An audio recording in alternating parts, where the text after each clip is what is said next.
Hi there, and welcome back to another episode of Prestige Liquids. My name is Andrew, and as always, it is fantastic to have you here with me again on another whiskey review video. If you're a returning subscriber, thank you for joining me along my journey so far, and if you're new to the channel, then please make sure you hit the bell notification and the subscription button right now so that you can stay up to date with all future content. Well now, on to the show. Alright, here we go. It's whiskey review time. Now, unfortunately, at the moment, you can see the weather is not its usual cheery itself. It has gone back to a little bit of wet weather, but never fear, this time I have come prepared with a raincoat. So hey, if it starts to pour a little bit, who cares? I'm not going to get all that wet. But starting off with today's video, I am going to be reviewing the latest Starward release. This is the Starward Small Batch, fully matured in Hungarian Oak. Now, this has been bottled at 50% ABV, limited to 1,200 bottles. And now, here's something, unfortunately, I'm not 100% certain on this, but I believe that this does have something to do with the age. So, the batch number of this is 210813, which could possibly mean that this bottling or the batch itself is from the 21st of the 8th 2013. Now this bottle was bottled on the 6th of the 10th 2021. So if that batch number is anything to go by, well then this could put this bottling at 8 years old.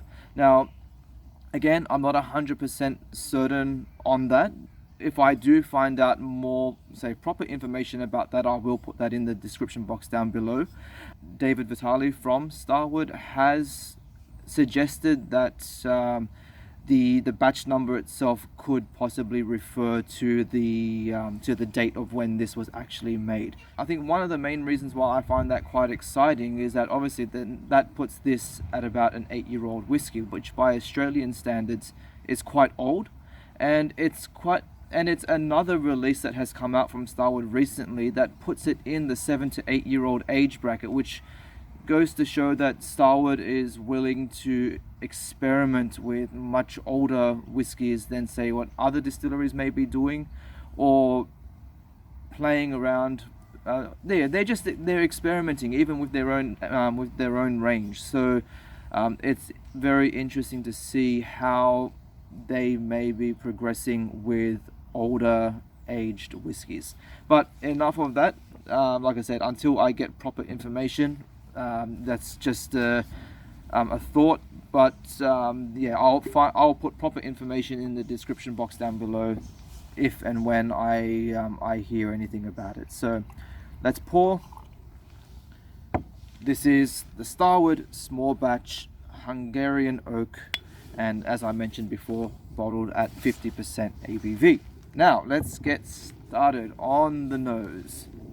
So the nose is quite rich, it's quite vibrant, it's sweet. I am getting hints of like toffee, caramel, some citrus. I'm getting hints of lemon zest, mandarin pulp. So it's quite citrusy. That's something that you don't normally get on a regular Starward whiskey, or at least I don't in general. There is a little bit of the typical Starward banana coming in, subtle oak notes coming, so it's a little bit woody. The vanilla is starting to come out now. I've already mentioned the caramel, but I am really enjoying the fruity nose on this.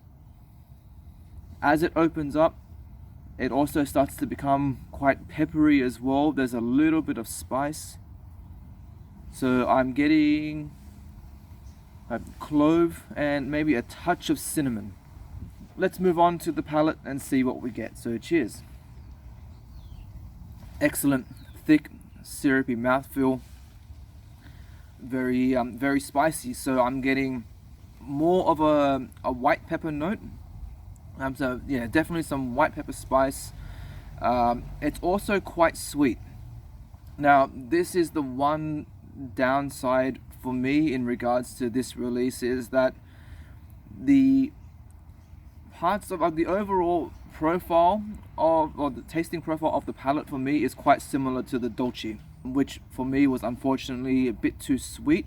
But having said that, this is a better quality version of what the Dolce release was. I found the Dolce came across to be a little bit sickly sweet. This one, the sweetness is a lot more balanced with the spice from the oak and also the vanilla and caramel characteristics coming through. Again, still quite fruity, Starward banana. Much more of the banana note coming through on the palate than what it did on the nose. I'm also getting, so hints of raspberries. So there's that nice like berry note coming in. Okay, that's interesting. So I'm also getting a touch of star anise.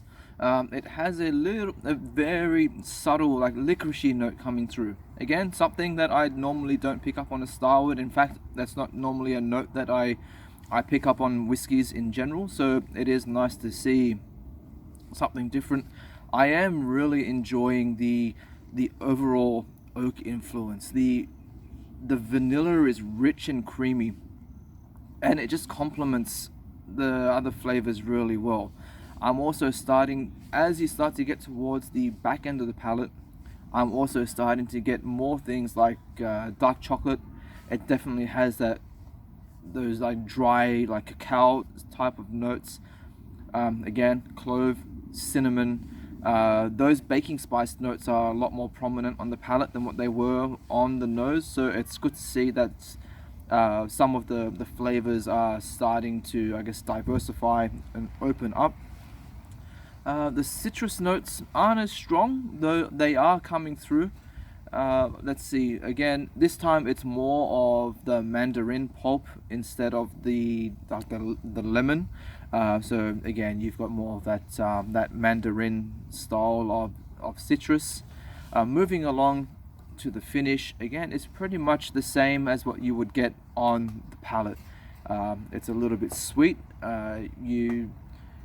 You get, say, a lot of the vanilla and the caramel coming up.